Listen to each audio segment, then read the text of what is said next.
En el presente vídeo vamos a estudiar la tercera parte, el tercer apartado del tema 2 de Derecho Penal. Vamos a estudiar los grados de ejecución y formas de resolución manifestada o actos preparatorios. Se denomina iter criminis al proceso que se inicia con la idea a propósito de cometer un delito y termina con su consumación. Podemos distinguir la fase interna, que comprenden los pensamientos e ideas o deliberaciones del autor en relación con esa idea de cometer el delito. Recordar que el pensamiento no delinque, es decir, no son punibles, pues no tienen trascendencia exterior. Y por otro lado tendríamos la fase externa, que se da cuando esa resolución criminal ya se manifiesta al exterior. Esta incluye en primer lugar los actos preparatorios. Estos se definen como aquella actividad externa, voluntad manifestada, orientada a facilitar la realización ulterior de un delito. Estos son los recogidos en los artículos 17 y 18, que son la conspiración, la proposición y la provocación. Únicamente se penan esta serie de actos preparatorios, además, solo respecto de los delitos expresamente previstos en la parte especial del Código. Por ejemplo, en los delitos de lesiones, el artículo 151 prevé la punición de la conspiración, proposición y provocación para cometerlos, con la pena inferior en 1 o 2 grados a la del delito, que es normalmente con la que se penan esta serie de actos preparatorios. Es cierto que el Código en ocasiones también recoge tipos penales específicos en los que la descripción de la conducta típica es precisamente un acto preparatorio de otro delito. Por ejemplo, la tenencia de útiles para falsificación. Por otro lado, dentro de la fase externa tenemos los actos de ejecución, que son aquellos que ya suponen un inicio de la conducta típica. Tenemos como actos de ejecución la tentativa y después la consumación. Nos vamos a centrar ahora en los actos preparatorios. Define en primer lugar la conspiración el artículo 17.1, diciéndonos que esta existe cuando dos o más personas se conciertan para la ejecución de un delito y resuelven ejecutarlo, es decir, un acuerdo para cometer un delito. Es una especie de coautoría anticipada. Por otro lado, en la proposición existe, conforme al artículo 17.2, cuando el que ha resuelto cometer un delito invita a otra u otras personas a participar en él. Recuerda el apartado tercero que la conspiración y la proposición solo se castigarán en los casos especialmente previstos en la ley. En cuanto a la provocación, se define por el artículo 18, que establece que esta existe cuando directamente se incita por alguno de los medios previstos, es decir, la imprenta, la radiodifusión, cualquier otro medio de eficacia semejante que facilite la publicidad, o bien, ante una concurrencia de personas, a la perpetración de un delito. Dentro de la provocación tenemos la apología. Y nos dice que es apología la exposición ante una concurrencia de personas o por cualquier medio de difusión de ideas o doctrinas que ensalcen el crimen o enaltezcan a su autor. Es decir, se trata de ensalzar el crimen o enaltecer a su autor por algún medio de difusión o ante una concurrencia de personas. Nos precisa además que la apología solo será delictiva como forma de provocación y siempre que por su naturaleza y circunstancias constituya una incitación directa a cometer un delito. Si a la provocación hubiera seguido la perpetración del delito, se castigará como inducción, es decir, dejará de ser un acto preparatorio y será una forma de participación punible en el delito de otro. Es importante tener en cuenta las diferencias entre la proposición y la provocación para delinquir, que en ocasiones suele llevar a error. La provocación se dirige a un colectivo en masa indeterminada de personas. Además, el que provoca no ha resuelto cometer el delito, sino que no tiene pensado participar en él, sino que lo que pretende es encender la llama para ver si alguien decide cometerlo. Y lo hace ante una concurrencia de personas, por lo que se requiere una fuerza argumental superior a la de la mera invitación. En cambio, el que propone sí ha resuelto participar en ese delito, es decir, piensa participar en el delito y además la invitación la hace a una o varias personas determinadas, pero digamos en petit comité. Vamos a ver ahora los actos de ejecución. Empezamos con el artículo 15, que nos dice que son punibles el delito consumado y la tentativa de delito.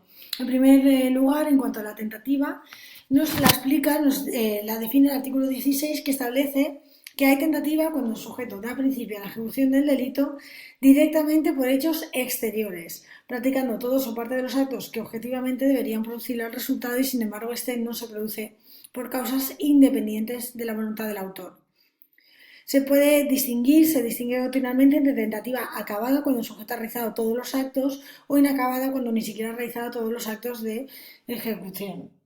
El artículo 62 nos dice que a los autores de tentativa se les impondrá la pena inferior en 1 o 2 grados, a la señalada por la ley para el delito consumado, en la extensión que estime adecuada atendiendo al peligro inherente del intento y el grado de ejecución alcanzado.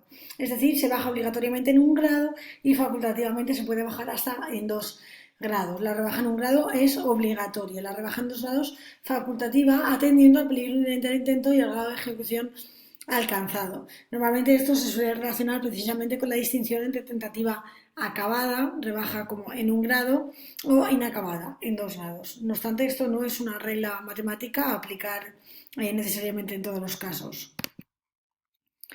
Vemos aquí también el desistimiento y el arrepentimiento. Se trata de supuestos en los que el código, por motivos de protección del bien jurídico de política criminal, lo que hace es excluir de responsabilidad por aquel delito que el sujeto estaba intentando, pero que finalmente evita que se consume porque se arrepiente. Es decir, estaba tratando de matar, pero finalmente se arrepiente y hace que el sujeto no muera, evita que muera.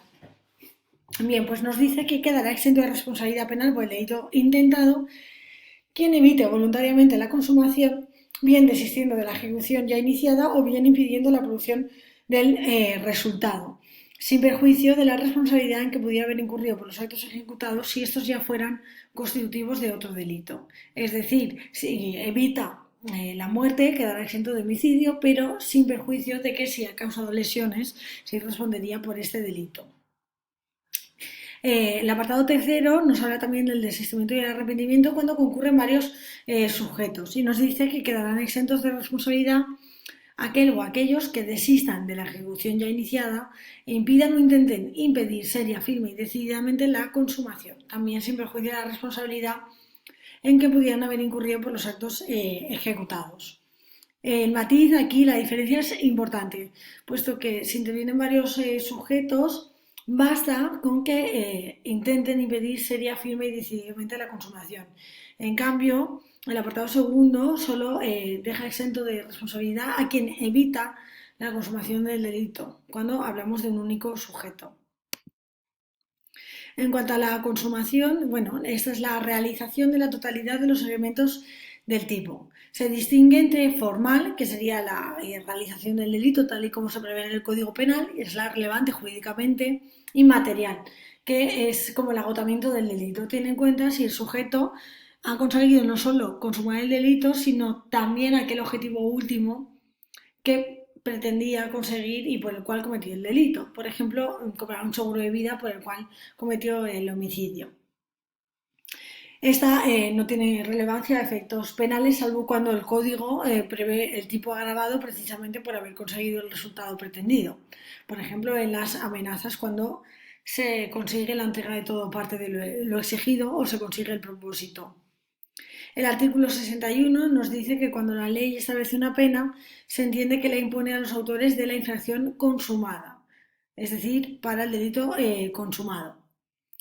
La fijación del momento de la consumación es importante porque determina el momento hasta el cual es posible el desistimiento voluntario, que hemos estudiado, también hasta el cual es posible la participación punible de un tercero en el hecho del autor principal, complicidad, cooperación necesaria, esto lo estudiaremos en el siguiente tema, y también determina el dies a quo, es decir, el momento de inicio del cómputo de los plazos de prescripción del delito.